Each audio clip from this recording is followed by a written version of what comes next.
السلام عليكم ورحمة الله. أعوذ بالله من الشيطان الرجيم. بسم الله الرحمن الرحيم. ربي إني مسني الضر وأنت أرحم الراحمين.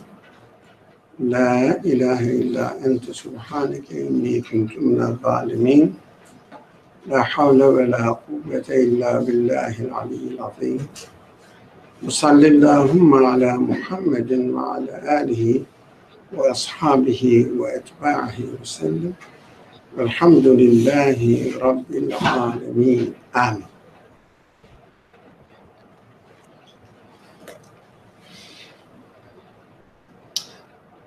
Inshallah, we are going to study the last phrase of the verse, and we said we should spend a special time for it because it is such an important verse and we should know what it really means. It is important to have an idea about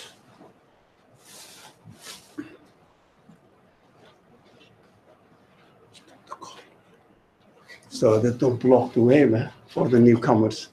Huh? Yeah. It is important for us to know how to deal with other people. Not necessarily that we will judge about them. It includes the judgment, passing judgment about other people. But at the same time, our attitude towards them, how are we going to treat them, and what our responsibilities are as far as our relationship with other people is concerned. So it is a very famous, very well known, and very frequently used verse. It is a tradition in the Muslim scholarship, not only Muslim scholarship, I think, but everywhere, but or every scholarship, but especially the Muslim scholarship, when they study the Qur'an, they study the Quran from different perspectives, from language perspective, grammar perspective, from balagha perspective, from historical perspective, from taking lesson from the verse perspective.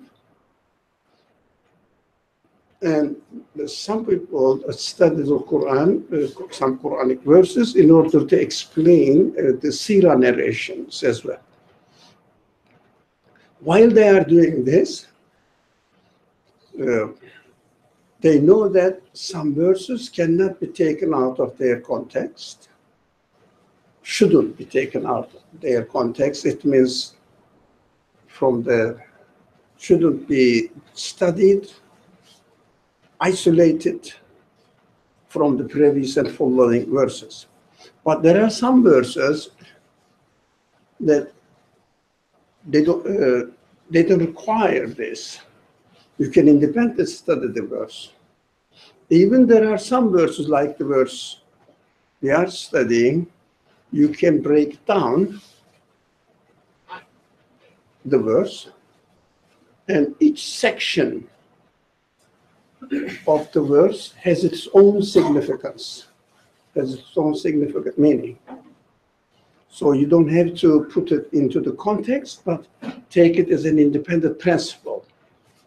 Like the one we studied, like the piece we studied last week, no one laden with burdens can bear another's burden. It's an independent principle. You don't have to put it in a context. You have to study it independently.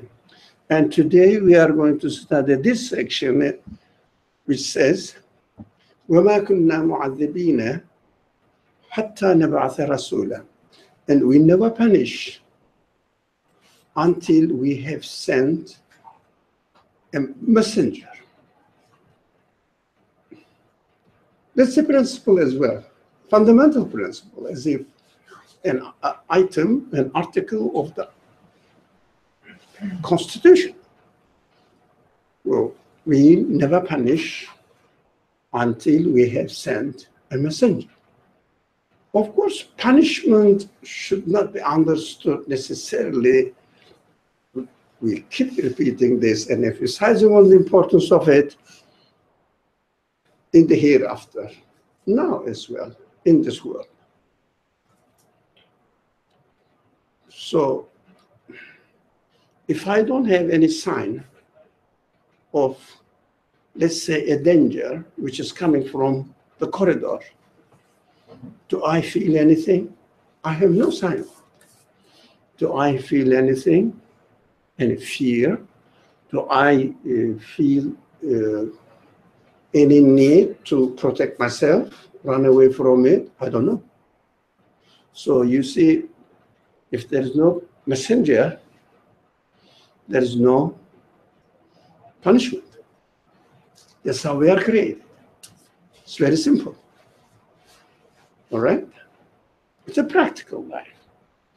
How about the matters related to religion, belief, and of course some people call it, I would like to call it in this way, but it is a very common language, our religious responsibilities. I don't know what they are, but people mean something by it. Our religious responsibilities. So that's another subject, why we cannot say religious responsibilities. Responsibility is responsibility. There is no religious, non-religious anything. Responsibility according to your own nature, according to your own understanding, according to your own knowledge. Responsibility. Why do we make the distinction between religious responsibility and non-religious responsibility? It is artificial, but people make it practical. Okay. We can break down the words of this verse. The first part is, we don't punish. It is easy. We have been studying this methodologically. We don't punish. What does it mean? Make it practical. Then explain. We don't punish. Don't go into we. Let's say, make it clean in plain language. God says, God does not punish. What does it mean? There are no dangers in the way.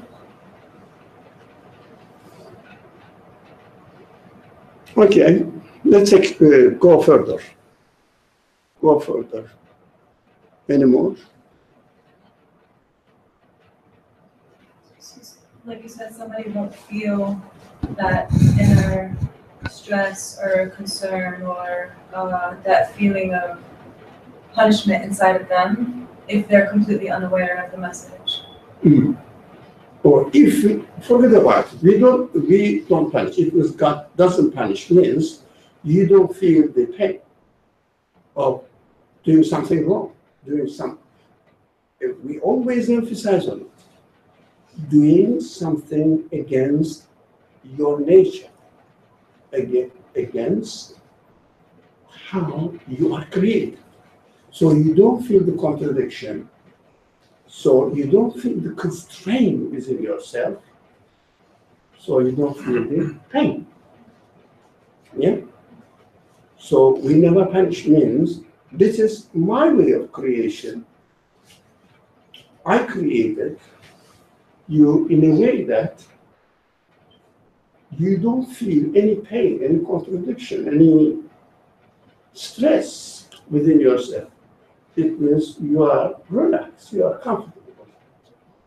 Yeah, you are in peace. You don't have until we have sent a messenger. Now, let's skip sending a messenger. The sending side of this last phrase. Messenger, of course, this is the most important part of this verse. What is the messenger?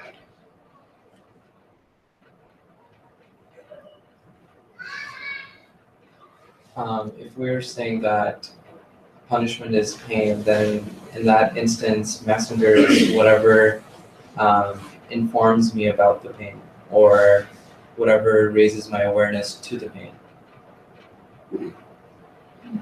Whatever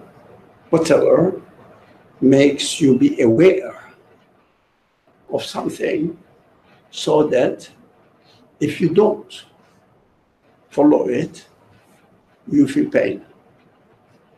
Yeah? No? I'm not sure if I agree. You're saying if I don't follow it, follow what? The message of the messenger. Then I won't feel pain? You will feel pain. If you follow it, then you are in peace. But the messenger is the source of information, comes or reaches you, and you take a stand before this message, either go along with it or contradict. So I think where I'm confused is we're talking about whatever brings my awareness to the pain. We're not talking about the message in this particular verse. I think what I derive from that awareness becomes the message, which I can use to steer away from the pain or steer towards the pain. So what I understand from this is the messenger is just making me aware of it. The message is up to me to derive from that awareness as I'm aware of something. Message is there, and your attitude towards the message, you are concentrating on it. Well, but that is correct, your attitude towards the message.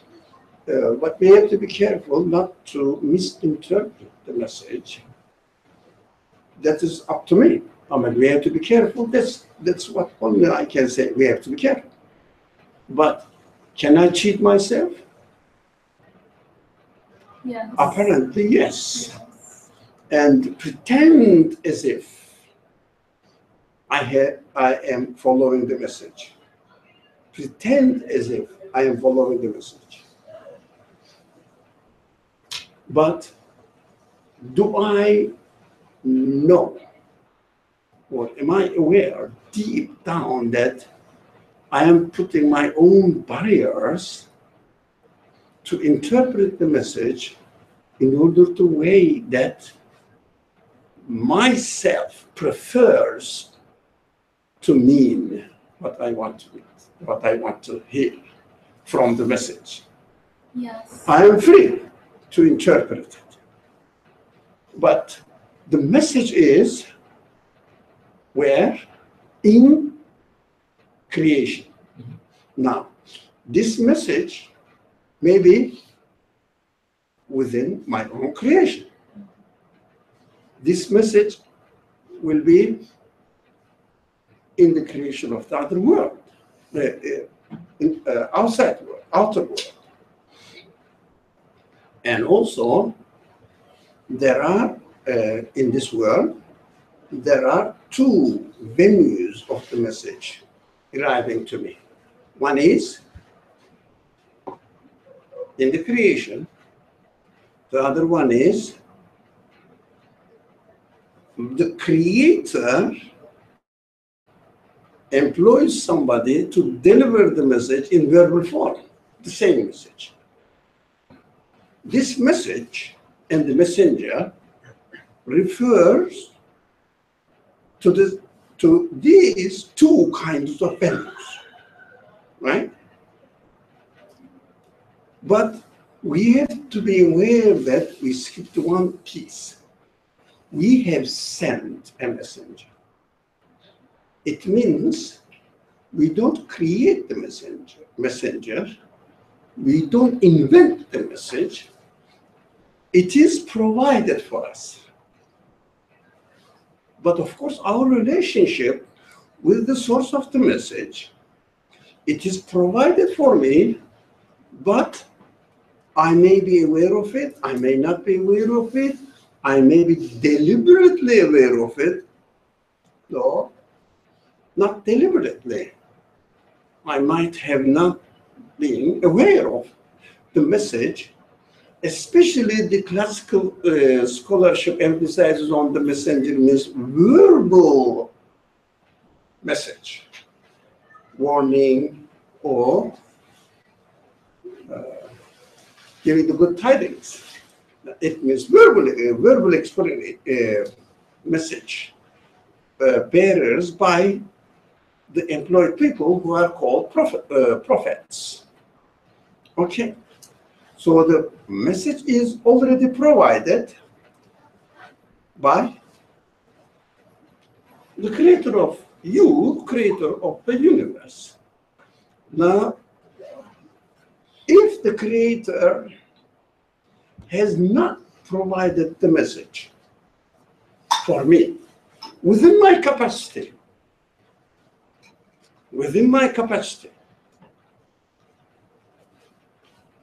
can I take any positive or negative attitude towards the message? I'm not aware of the existence of the message, especially verbal message. I was going into another aspect of the topic. You wanted to say something? I was thinking about the messenger being the process or the experience of the message becoming evident, you know, or it's the messenger being manifesting the evidence of the message. Like the message can exist, but in a way that I can understand is either language or seeing it or feeling it or hearing it, you know. So the messenger, whatever it is translating the message to something that I can understand. For example, let's say a fly landed on your lap. Do you think, can it be a messenger? Yes. Yeah. It brings you the message. Sure. Well, the message from what? From its creator. It is employed. Now, the messengers, the word Rasul, which is translated as messengers or messenger, refers to the prophets, as it is well known in the language, and also angels. Yeah, because I was about to ask, what's the difference between an angel and a messenger? Now, if you really go deep down, what you find,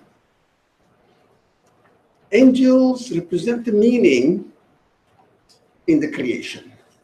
And I communicate with the meaning. It means I communicate with the angels, through the angels. Angels bring the message to me. Even the prophet receives the message from whom? From what? Angels. Through the angels, yeah. But there are different angels. The angels of the fly is different from angels of the birds, other big birds or other animals. And also, angels who bring the verbal explanation of what the creation really refers to, or carries to me.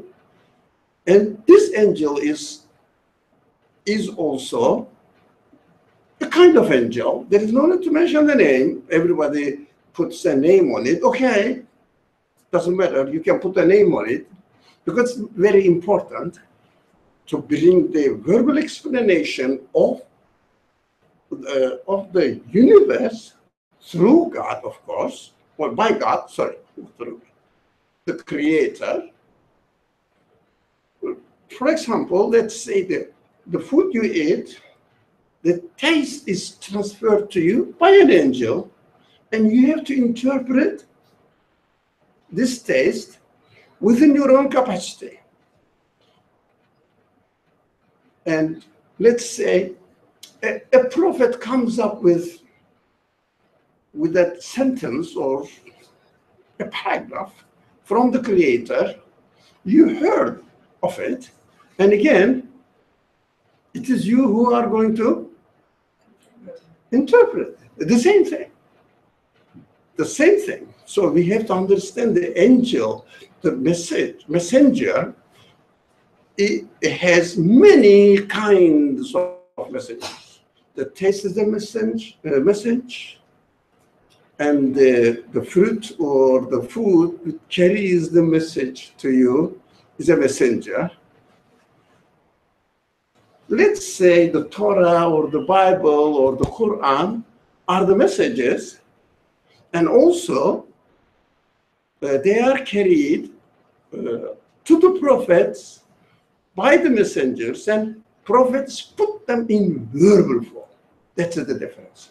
That's why we need prophet there, to put them into verbal form so that human beings will understand the words, but still we should never forget, never ever forget, even it is in the verbal form, it is us who will interpret it.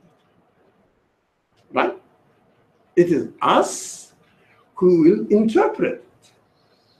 So without interpretation, the meaning in creation or in the revelation, in the sacred books, never comes into your mind, into your feelings, into your heart as it is. It is impossible. So human agents in understanding the message, in interpreting the message, is inevitable. Otherwise, let's say there is a book claims to be the word of God presented to us by a prophet who claimed that he received this book, this whatever it is written in it, via the angel from God. Okay? If I don't read it, what happens? The book is here, contains the verbal explanation. What happens? I don't read it. You don't get the message. Sorry? You don't get the message. You don't receive the message. Yeah. It becomes a piles of papers, right? That is called musaf. When you read it, it becomes a message. When you read it, automatically what you do, within your capacity, you interpret it. Now, this is important. If I forget, remind me, anyone. The message is interpreted within the capacity of the man. Not potentiality of the man, but capacity of the man. The importance of this fine point, we have to talk about it. But before going into this aspect of the verse, we have to concentrate on the types of messages and human responsibility before these messages. If we reduce this verse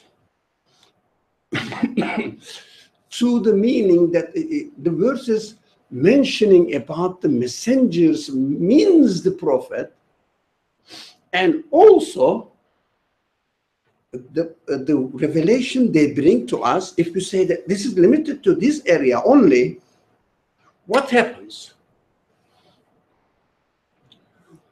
Majority of the population of the world don't know what Torah is, what Bible is, what Quran is. Especially this is a verse from the Quran.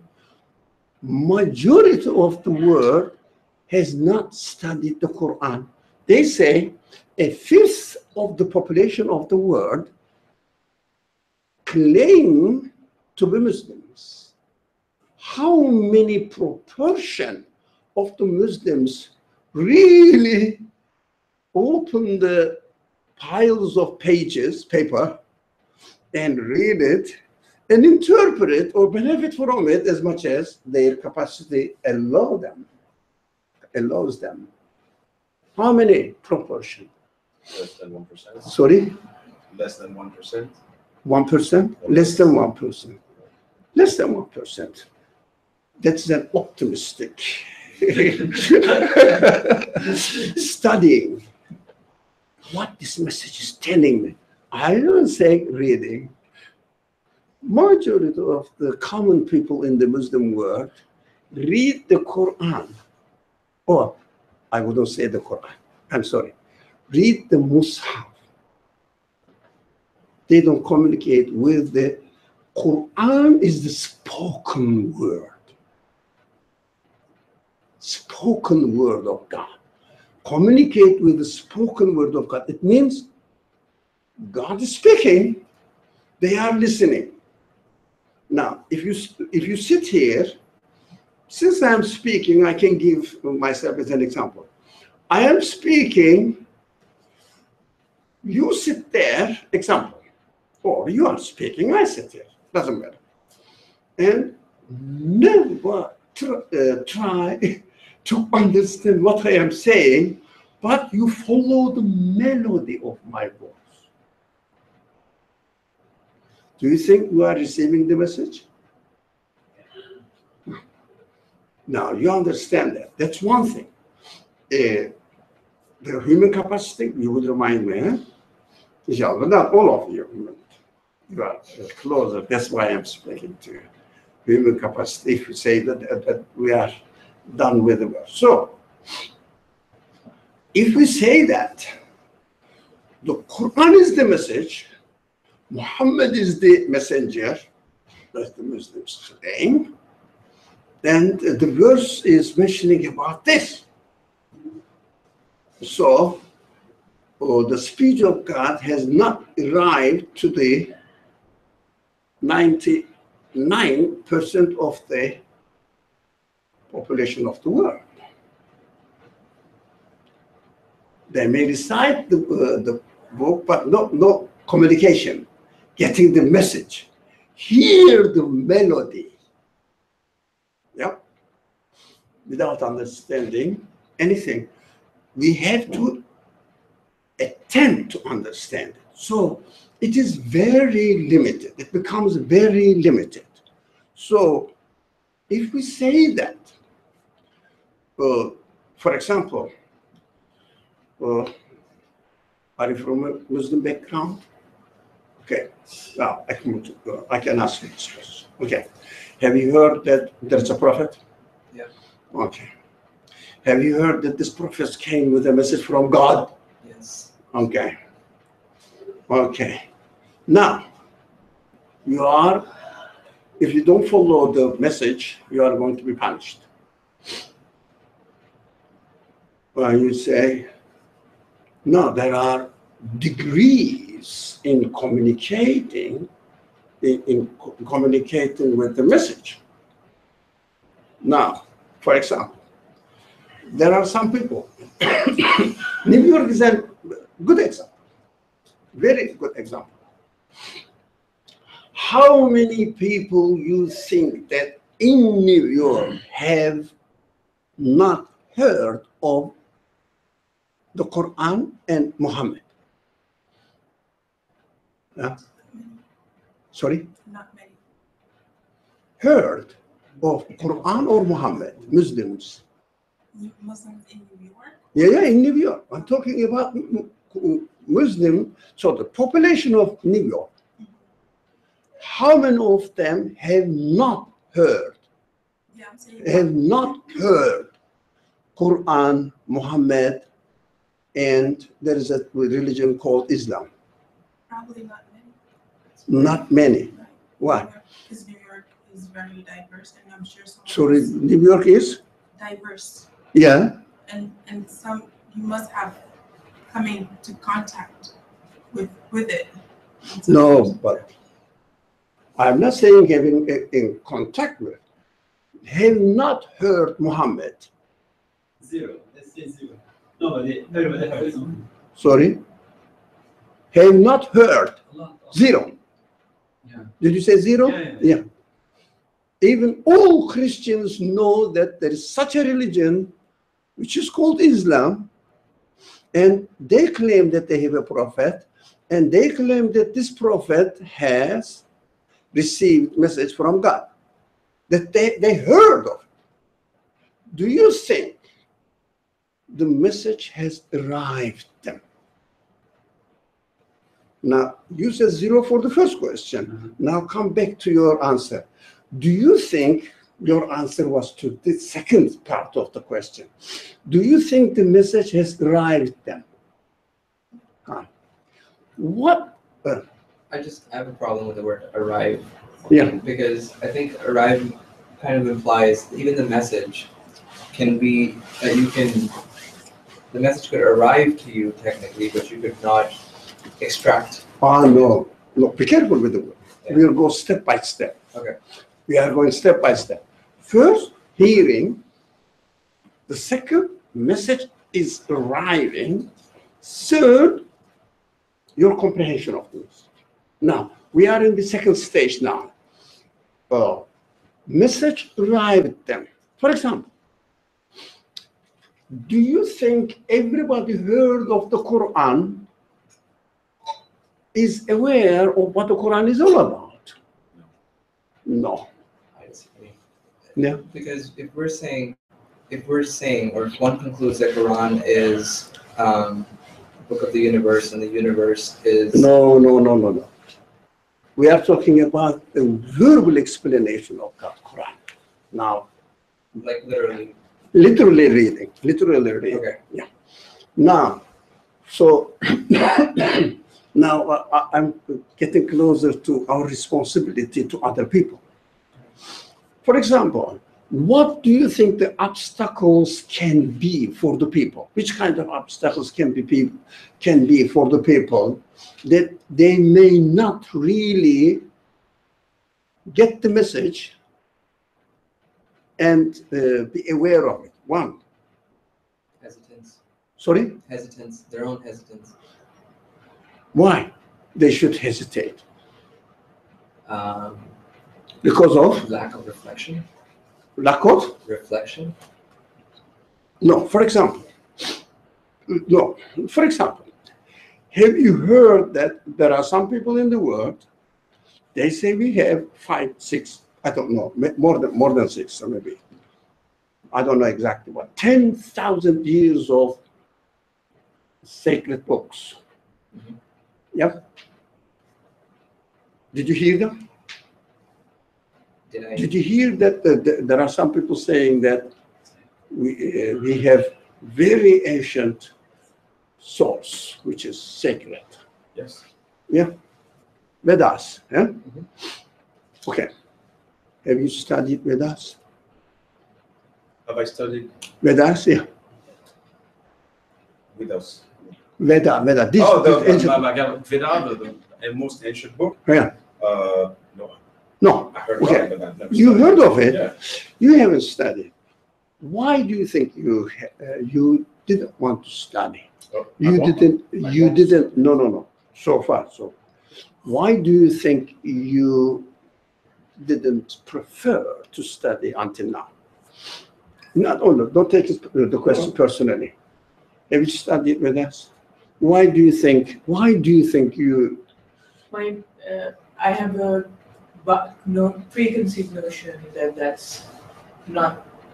It's not going to provide an answer to what I'm. No, without studying, you heard. Right. Like I have an impression in me. For example, a person here in New York got the news from his Muslim Muslim neighbors. the colleagues, the co-workers, and especially from news, or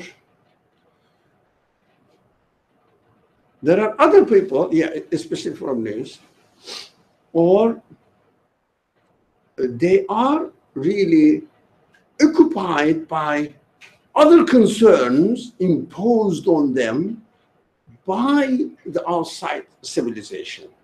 Or somebody is living in a village in Tibet.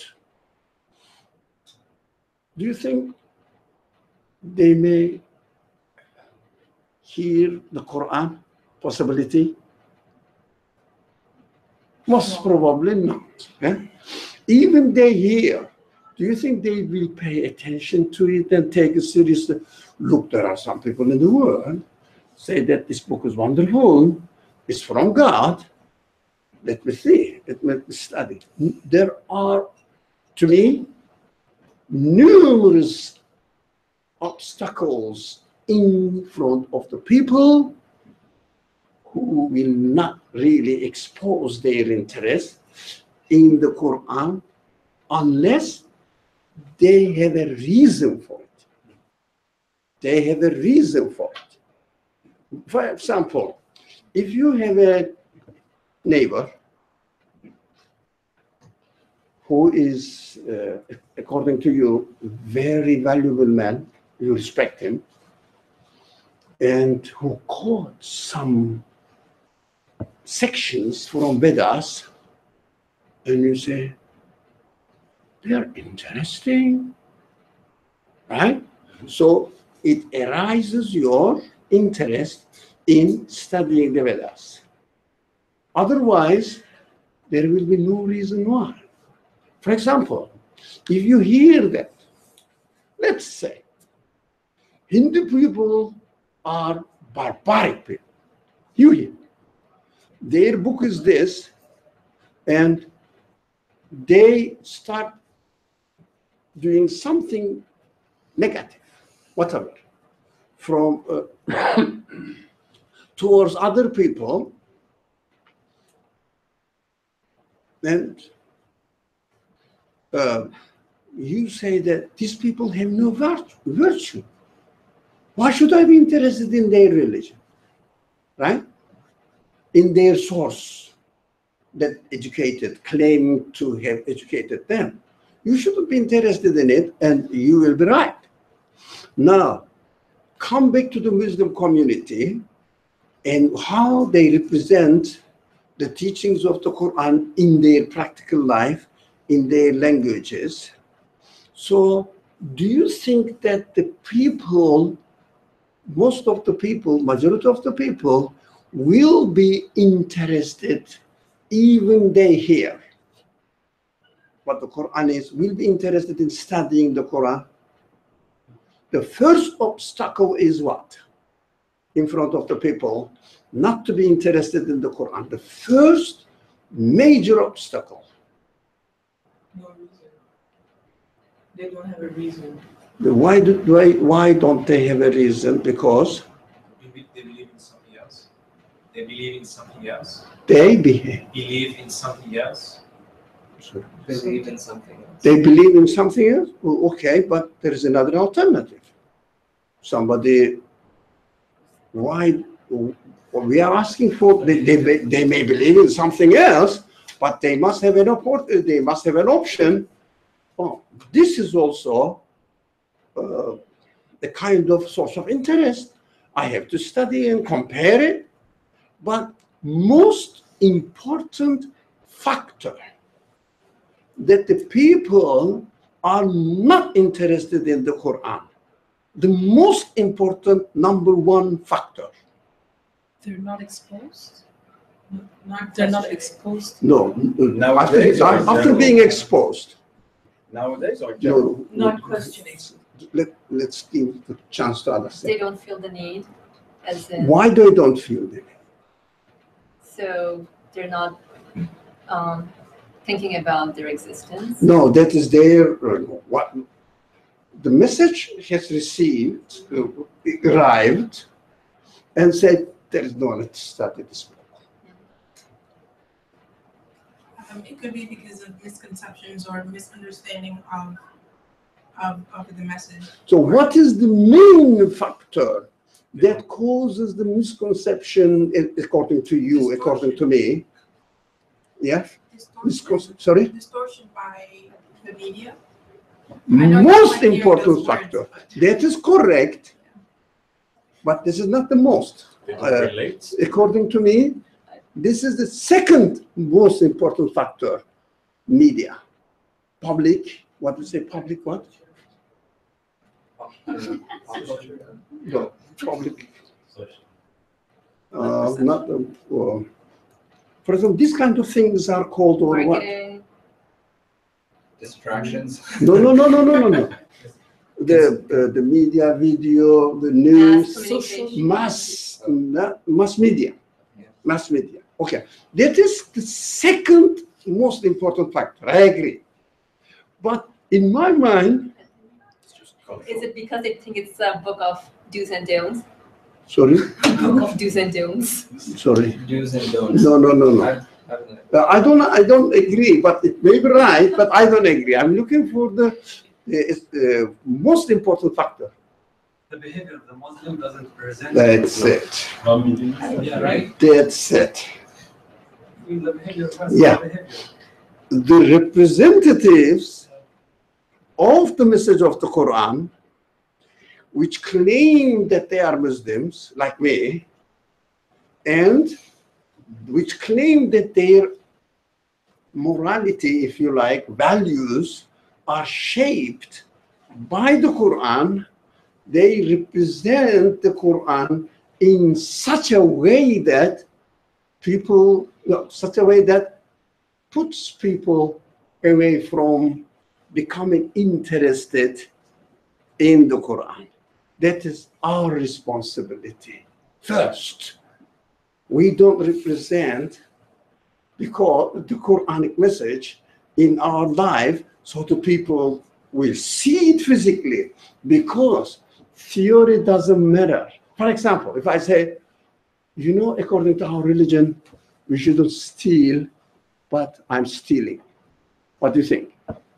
Sorry. But it's ridiculous, isn't it? So people look at the physical appearance, not necessarily the way you wear clothes and no. Actions that presented by the people who claim to have been following the Quran. Yeah. It's the idea of when it comes to the Quran and in relation to Muslims, that people associate Muslims with the Quran, and the way Muslims behave, act, reflect. In their minds, that reflects from what the Quran is, even though that's not true. Yeah, in fact, you are right. I'm almost the same thing you are saying, but in fact, even Muslims or those people who claim to be Muslims, they don't even say or claim that I am representing the Quran. They don't know whether they are representing the Quran or not, because they don't know what the Quran is. But the others who see them do. But the others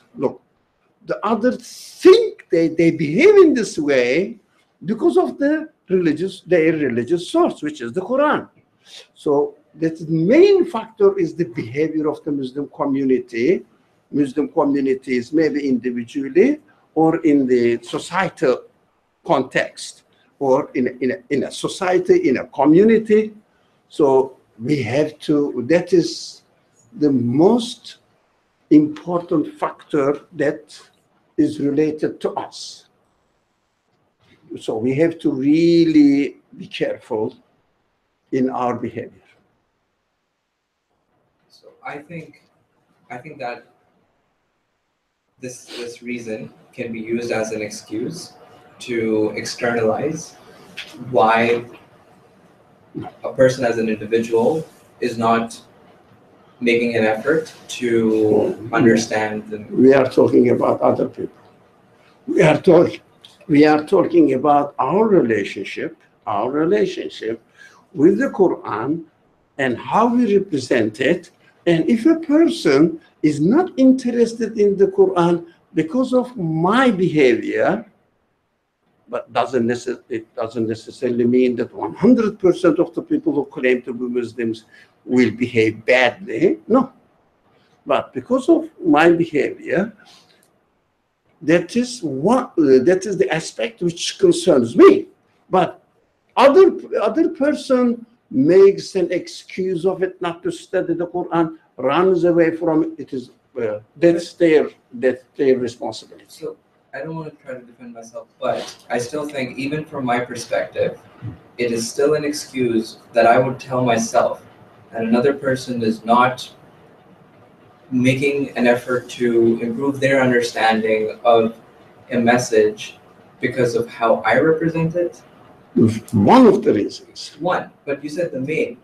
Yeah, main one. Yeah, according to my understanding. Okay. One of the reasons, the main reason, as far as I am concerned. The second. Sorry, before going into the second. When you say it's the main reason, like, isn't it just cultural background? That's the main reason why people. From whom? For the other people. If you're not born like in a Yeah. Okay, that's their responsibility. Jewish, like Muslim or No, Hindu community. that's their responsibility. For example, have you heard that there is a religion which is called Judaism? Mm-hmm. Yeah, you heard. Okay. Have you heard that they have a book? Yeah. Why you are not interested in studying the Torah, their book? Me personally, I am, but No, myself, don't be like, yeah, idealistic. yeah. Have you studied it? I have not. Yeah, be frank. Okay? No, you haven't. Okay, you have. So I have. Why? You have not in the past. Because of a cultural background, I wanted to start with what I know, Yeah. which then will lead me to. Okay, do so something related. that is your responsibility. But have you noticed that? I'm shaking the machine when I put my hand on it. Do you notice that if you have neighbors around your neighborhood, in your neighborhood, let's say 10 Jewish families,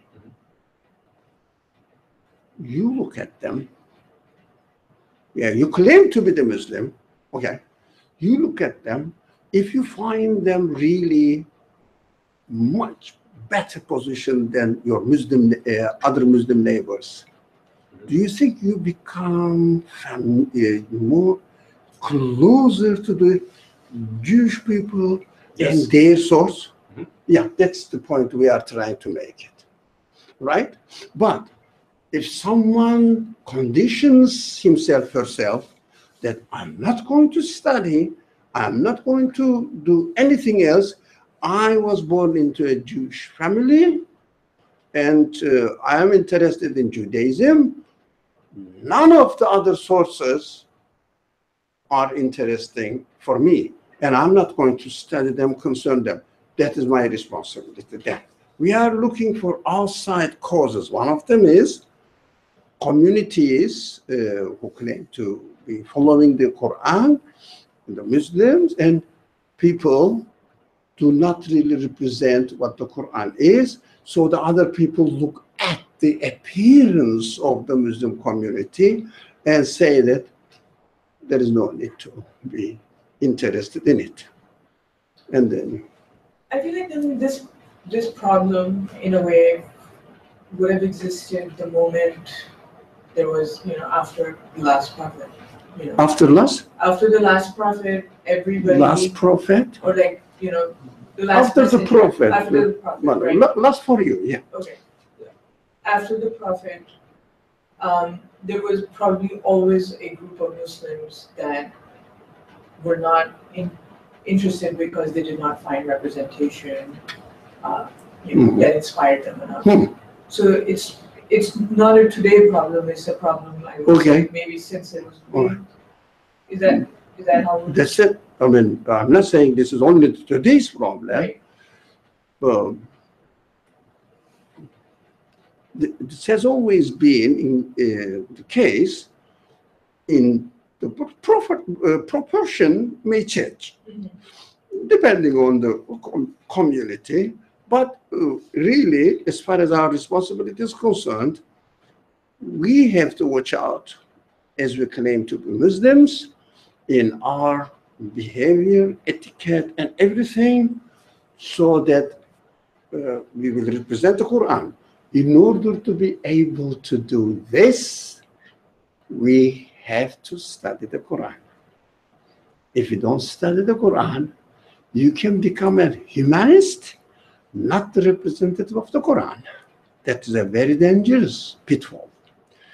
Now, Yeah, so I totally agree with what you said.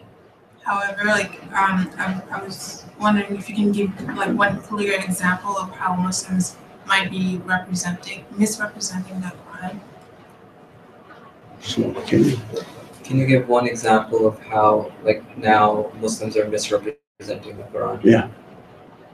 So, for example, if you say, I believe in the Quran. Quran says this way, and I'm doing it because Quran says so. No reason. The people look at you, these people are stupid, bye-bye. For example, or claiming something, for example, the main misrepresentation by the Muslim community, the main misrepresentation of the Muslim community, of course, misrepresenting the Quran of the Muslim community, is turning the Muslim community into kingdoms, empire, and king. This is the main representation at the international level. So, if I see that a community claims to be following a religion which is called X, and they arrange the societal life under a kingdom, I will never be interested. Whatever they do. These people are robots. They are not human beings. They have no free will. What shall I do with kings? And also follows the kingdom imitation of certain class, clergy, imitation, any kind of imitation, imitating, not taking lesson from, not learning, but imitating certain class in the society and saying that this is our religion, that is our chieftains or shuyukh or imams or I don't know, whatever scholars say, and I believe in it, as they say. And the people look at you, what shall I do with this man? He is just imitating somebody else. He's not convinced himself, but following it. Can you imagine? You are not convinced about the subject yourself, but you say, I follow it. What do you say? I'm not going to follow this stupid way. Now, these are all outside factors, not the person. Person's attitude towards the message he receives. Oh, that is, we haven't come yet there. I was going to say the last thing that you said was we can only represent as much as we study. So I think that's a good transition into the capacity part that you wanted to discuss. So just wanted to remind you. Yeah. We are going there. Just we haven't come there. Okay. Now, how about the people first being exposed to a misrepresentation? That's one. The second point is by the media blocking the people's mind. The third one is, for example, living in a geography they've never heard of it. Yeah? In most of the South American countries, we started with the example of New York, that's different. South American countries,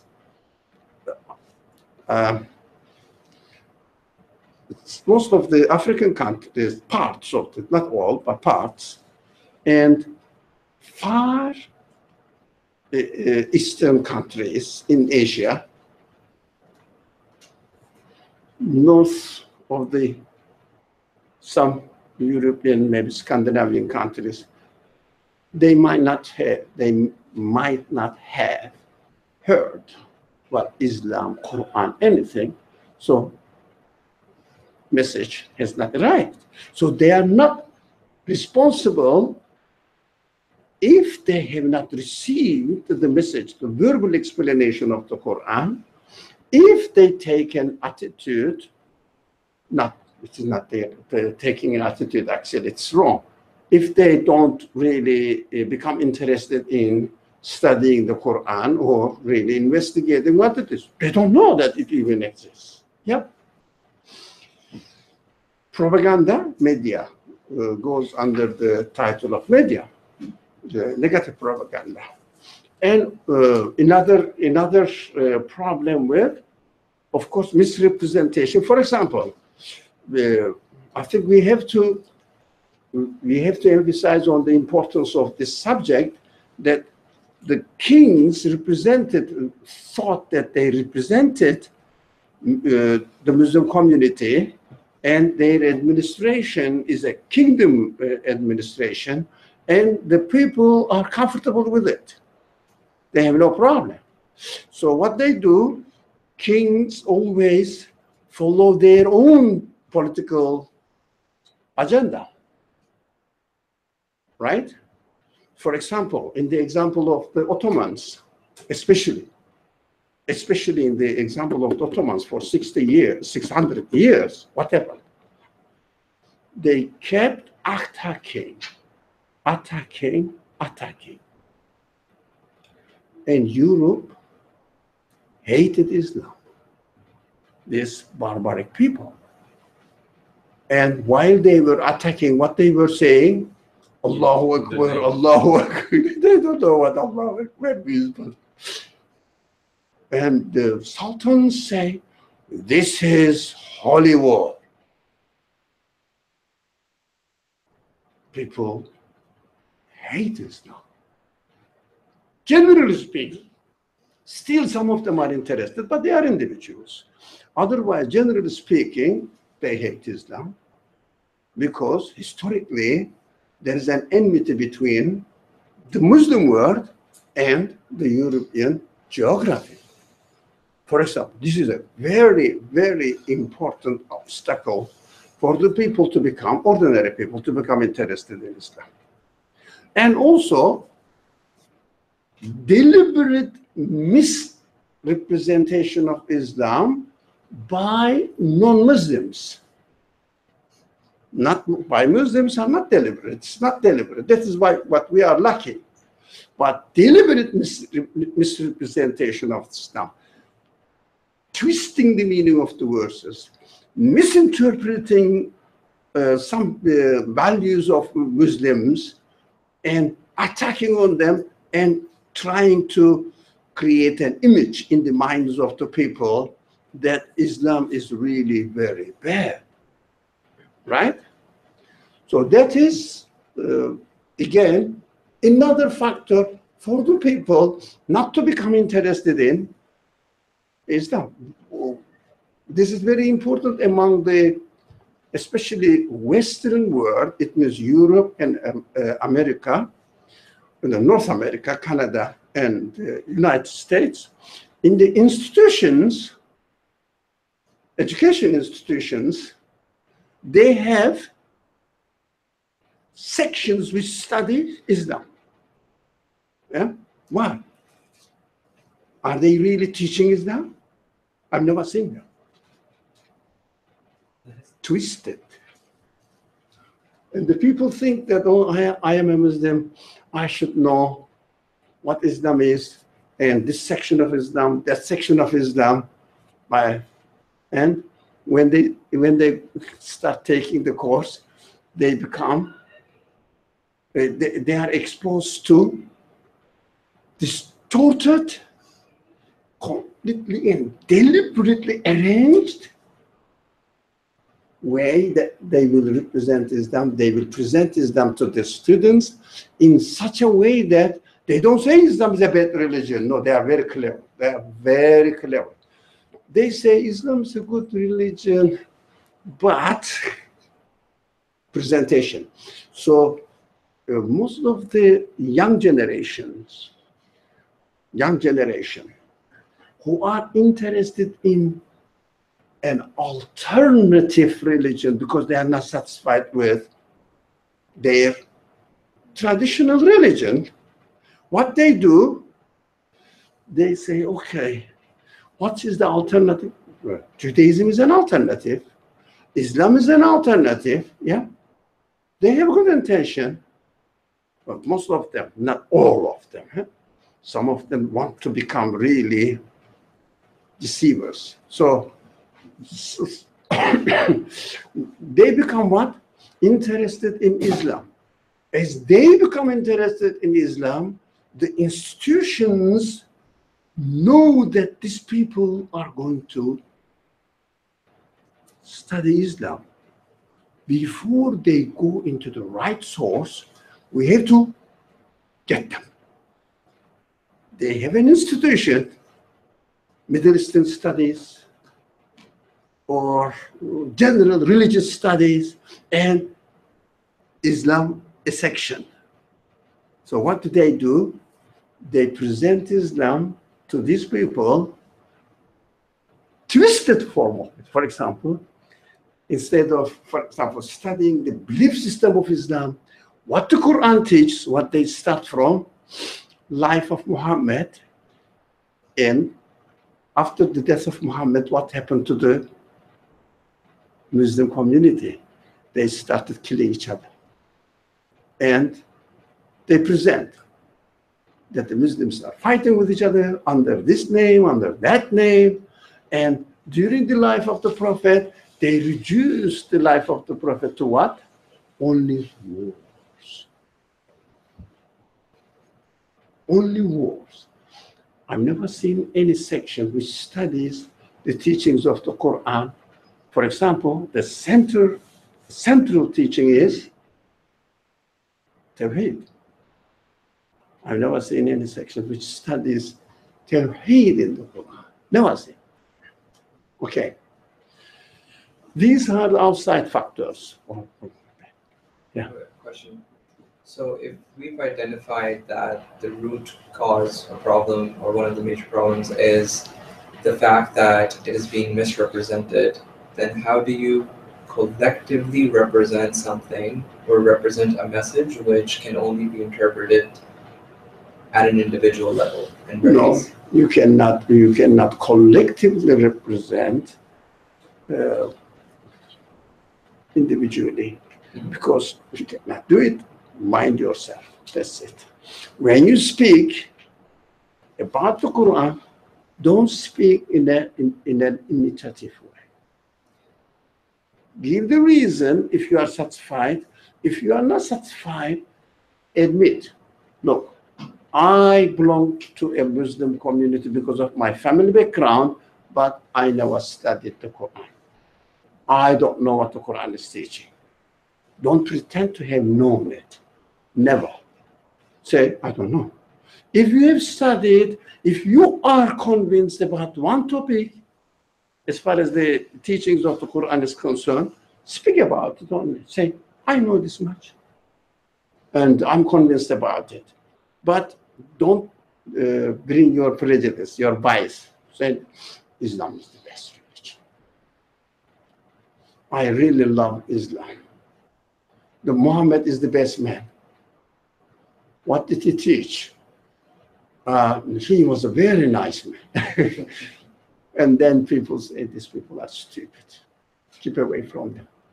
So doesn't that bring back the problem again if we were to do this? Because the way society is structured, as I know of it, is people hold different ranks. So the Ottoman example that we were using, it could have been the king's own interpretation to that he or she must have been perfectly okay with, to their own capacity, own understanding, and made a decision, which then led to a representation of a thing which may not have been collective, right? So I think, in my opinion, I think this is a vicious cycle. Why?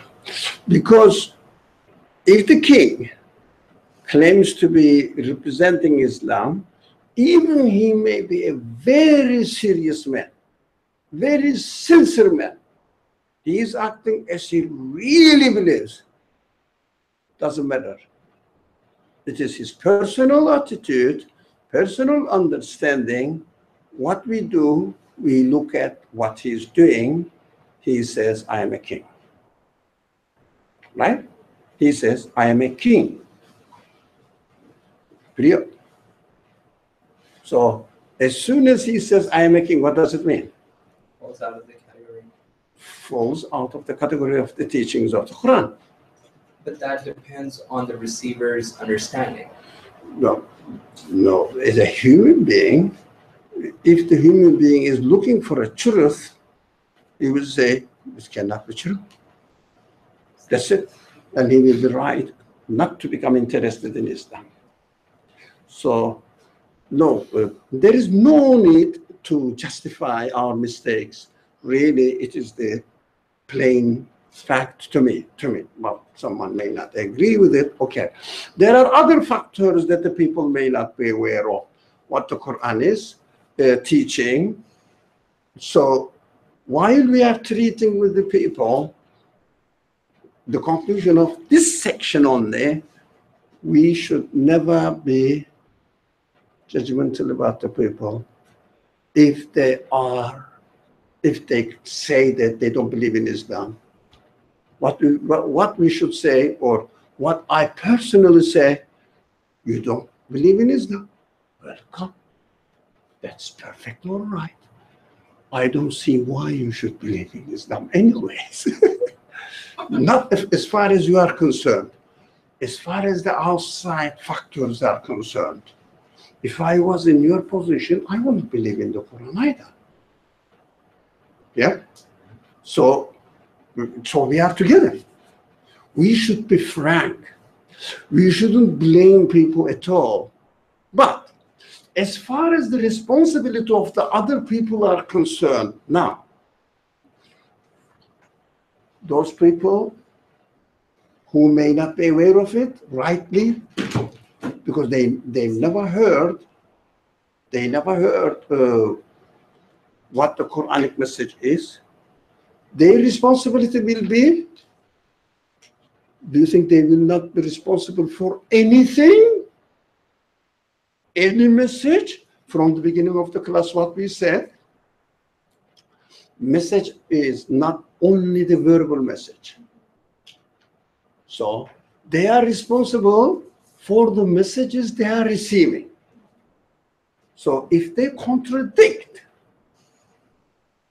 with the message they receive, or turn blind to it. Now, the subject is, do you think ignorance is blessing? Yes. Blessing. Yeah. They say ignorance is blessing. Do you think it's correct? And what is ignorance? We don't have much time, but we have to know. What is ignorance? When you don't know and you refuse to know. Sorry? When you don't know and you refuse to know. So ignorance is you don't know, And you don't want to understand. then you refuse to know. It's a good description. Now, I've never heard of something that happened in Indonesia or Japan or Korea. Okay. Can you call me as an ignorant man, or a person who has no knowledge, who has not heard of what is happening in Indonesia. But you cannot call me ignorant. Ignorance is, as you perfectly described it, refuse to learn, remain blind. Remain blind. That is ignorance. What is happening now?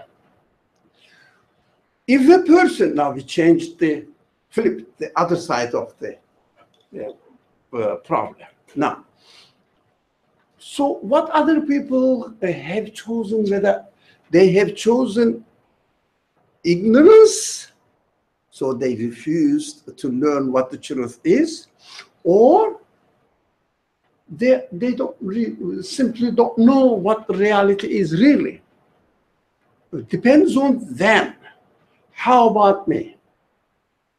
We are not talking about other people usually. We talk about ourselves. I ask this question to myself. Am I choosing ignorance or not? Ignorance is a choice. For example, it's a very, very, how do you say, disappointing. Now, I heard that the universe is interesting. Universe brings to me news. I heard this.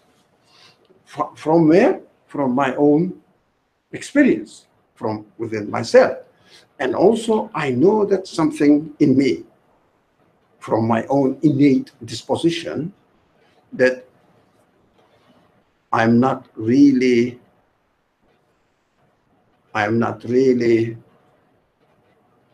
created for nothing. I know that. There's a purpose. But I don't investigate it. Not necessarily that I should study the Qur'an. No, think about it. Investigate it. What we do usually, give priority to our worldly professions. Yeah? And not pay attention to what we think that we should be interested in. You don't. But the ignorance is a choice for me. The ignorance is a choice for me. It doesn't mean that I shouldn't learn, I shouldn't do anything else, etc. No. For example, I hear that Qur'an is the speech of God, speaking to me. Do I spend some time to pay attention to what God is telling me now? Let me listen to Him for a while. Even not 12 hours a day, half of the day. No. 1 hour a day. Let me see what God is really telling me, speaking to me. Huh? It means most of the time I choose ignorance. Now, ignorance is human fault. Not being aware of something, for example, the Quran is the word of God, Muhammad is the prophet or the messenger of God. No. These are informations. But if someone really feels something and then let me investigate it, I should really investigate it, and not to choose to investigate it, he preferred ignorance. Is this ignorance blessing? This ignorance is cheating ourselves. Right. So I do agree that ignorance is is the choice, but I don't think it's a conscious choice. I think ignorance So is. ignorance is a choice, but you don't believe that it's a conscious choice. It can't be ignorance then. I'll explain. So I think deep down, the source of ignorance or the choice, the unconscious choice to lean towards ignorance is due to fear. Because, for example, if I'm comfortable in the reality I've created and I refuse to seek knowledge, it might be because I'm afraid that investigation, that seeking of knowledge would lead to truth that would force me to come out of my shell or force me to change. Yeah. And so, or that is a choice. What's that? That's a conscious choice. Am I wrong? That it's a conscious choice to investigate. No. Feeling the fear of getting out of your own cocoon is a conscious choice. I don't think so. I think you only you can disagree with me. Oh, I'm listening to you, of course, but I don't think so. You say that is true. Okay, continue. So I think only when you come out of your ignorance will you realize that you were making those choices in order to protect yourself, or in order you only were leading towards ignorance because it was comfortable for you, because it didn't force you to have to change or force you to have to kind of investigate within yourself and maybe discover painful truth within your own self. And so choosing ignorance can be like an unconscious coping mechanism or a shield that would enable you to change. Because change doesn't come easily. So shall we say, by definition, if something is not my conscious choice, it is not ignorance, it is not knowing, but not having the knowledge. Ignorance, conscious choice. Most of the people, or most of the time, I don't pay attention to studying the Qur'an, not because I am not aware of it, but I give priorities to other things. Why do I give priorities to other things? That is my choice. That is my free choice. When I say, okay, I will do this, I will do that, I will do that, and then, inshallah, I may go to I don't know, discussion group and start becoming interested in learning what the Quran is teaching.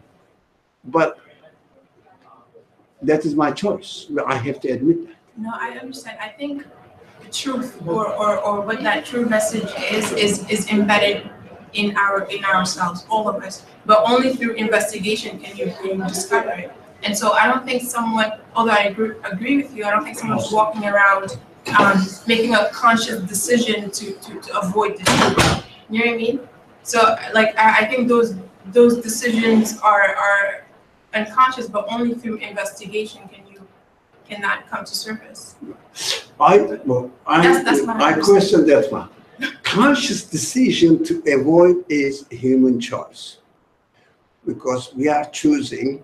If we are aware that this is the message, and I've heard some truth about it, but if someone is not aware of it, we will come to this last point in 5 minutes, inshallah, we are ready for it.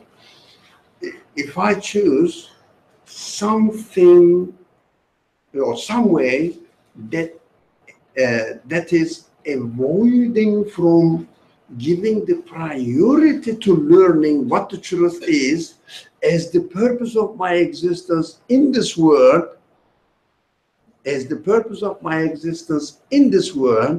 That is my choice. But if I didn't know, that's something else. Now, how about knowing or not knowing and accordingly making a conscious choice or not being aware of it, right?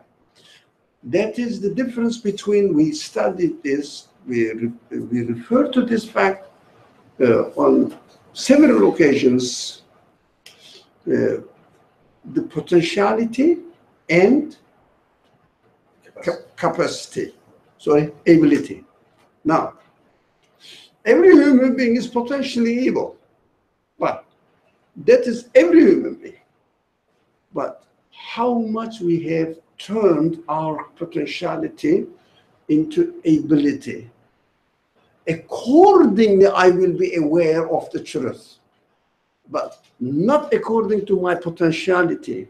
I will be aware of the truth, whatever the truth is, according to my ability. That is also my choice. So we have to be careful. For example, if a person is not able,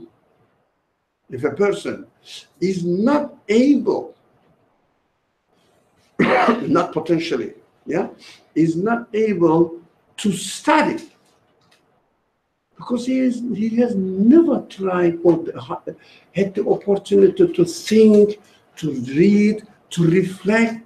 He's not able to read. He's not able to ponder over a subject, but he's a little bit, okay? As much as he is aware that, you know, I have to learn what the Qur'an says or what religion says, whatever the religion they follow, what the religion says, and tries his best to learn something. That is his capacity. That is what he is responsible for, he or she is responsible for. I have to speak on my own behalf. We have to take notice of our own responsibility, how much we are developing our abilities so that we will be able to understand the truth better. How much? I have to pay attention to it because I can make the comparisons. I am used to making comparisons. I am used to using my reasoning power. I am trained as much as I am in this way.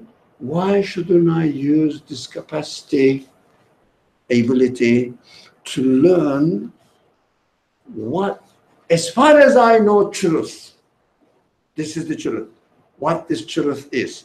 That is my main responsibility. That's why the verse, inshallah, we are going to complete. The verse says, we never punish until we have sent a messenger. Is a very big subject, very big subject. And the messenger, for example, something may be a messenger for you, not for me, because I am not educated, I am not prepared for myself for any reason. Maybe I prefer not to educate myself, but I'm thinking of my own parents. They didn't prefer not to educate themselves. There was no possibility for them to educate themselves. Impossible. So how can I expect them? That is their area of responsibility. But my area of responsibility is completely different. So treat yourself according to your awareness of your capacity or potentiality. Try to turn into potentiality. Into ability. Yeah, turn the potentiality into ability as far as searching for the truth is concerned, not as far as developing your profession. Of course, we have to do something else in this world. We are in this body, but at the same time, give some sort of priority to learning what your Creator is verbally explaining to you. alongside with what your Creator is presenting to you in this world, so that you can communicate through this evidence with God, with your Creator. Develop your ability accordingly. Last. I think the curiosity, even before we get to potentiality, capability, and ability, if the natural instinct of curiosity is just not there, then automatically, like I would not ask why or how or the 5 questions. So, I mean, if someone approaches me and makes the statement that Quran is the speech of God, and I just don't have that curiosity to even ask why, then the conversation would just end there, right? I mean, the person has made their statement, I didn't ask why, and then we just go about our lives, and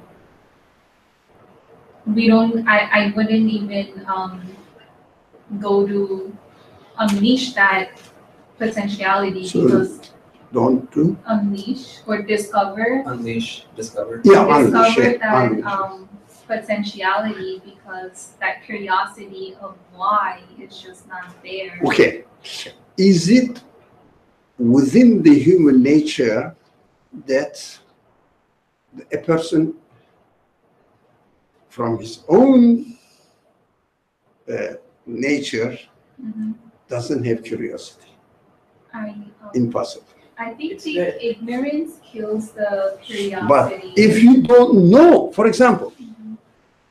there is something going on there, you have no sign, Mhm.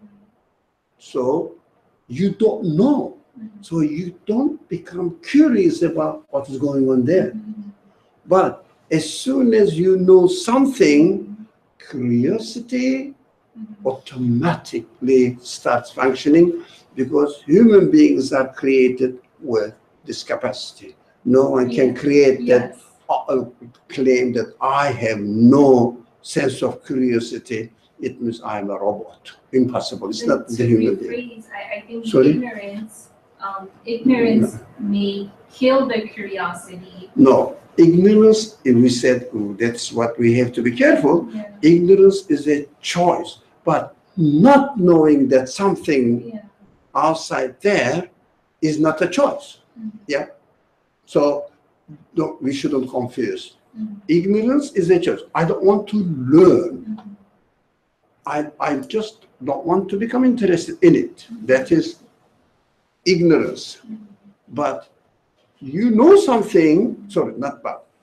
Sorry, ignorance is you know something and you don't want to learn it. That's ignorance. But you don't know and you have no choice. You don't know. Mhm. You have no choice. So you are not responsible for not having any knowledge, not learning. For example, if I study this book, or if I go to this lecture, or if I take this class, I will learn something. No, I should not really. If I learn something, it will bother me. So I don't want to be bothered. So I don't go there. That is ignorance.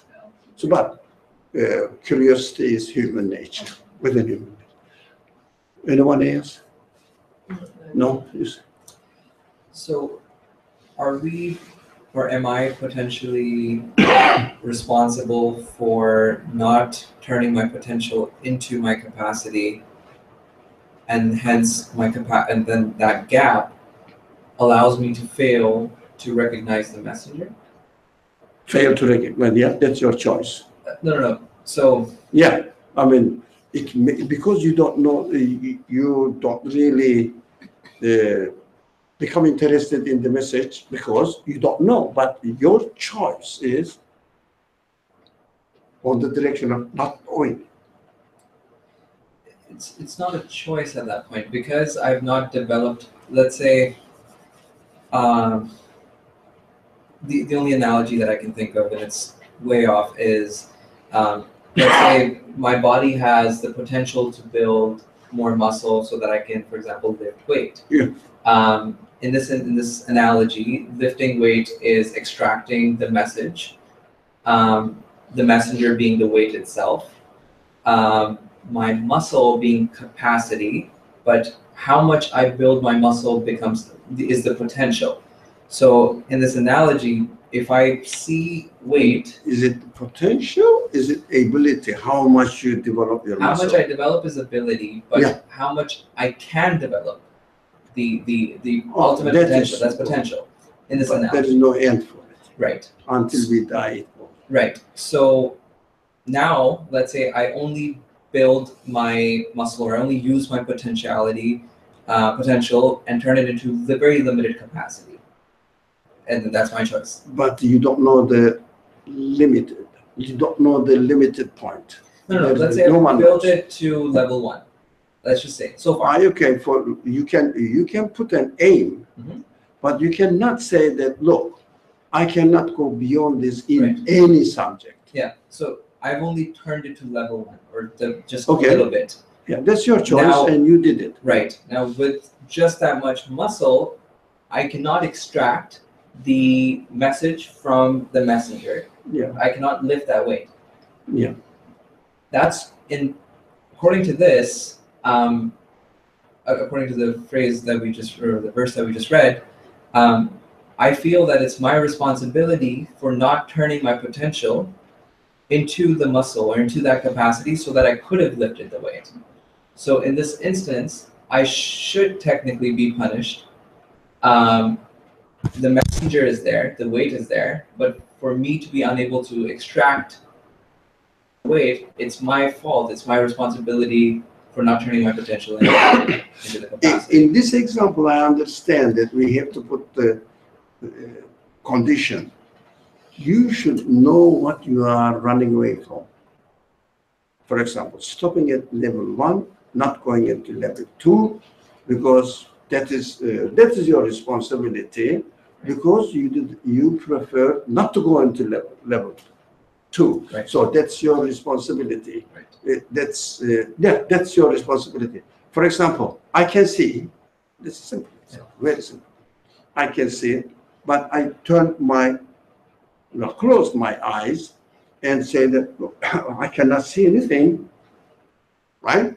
I'm not responsible, but I prefer not to see. So my preference is the source of responsibility. Now, after I turned my eye, closed my eyes, I don't see, it seems to be I'm right not to see anything, but that is my choice. So I'm responsible to choose that end. It was to turn my eyes closed. Thank you very much. Why is the we never punish plural? Sorry? We never punish? Why is it plural? Oh, that is God's, they call it royal, they call it all the lords of all types of creation.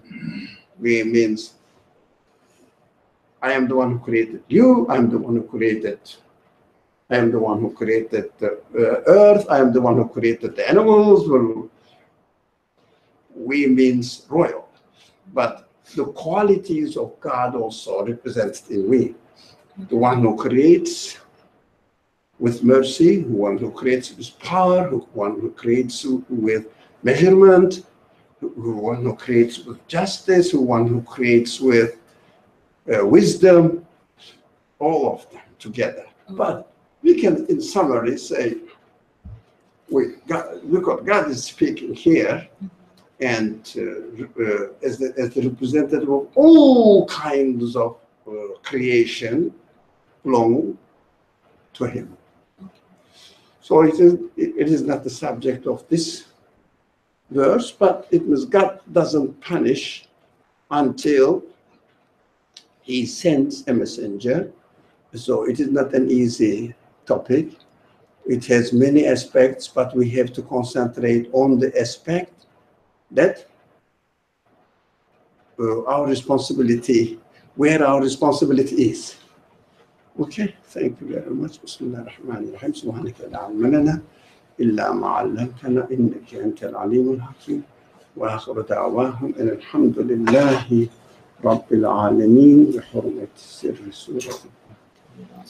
Inshallah, next Saturday, Sunday, Wednesday, inshallah, I would like to see you here again. Thank you.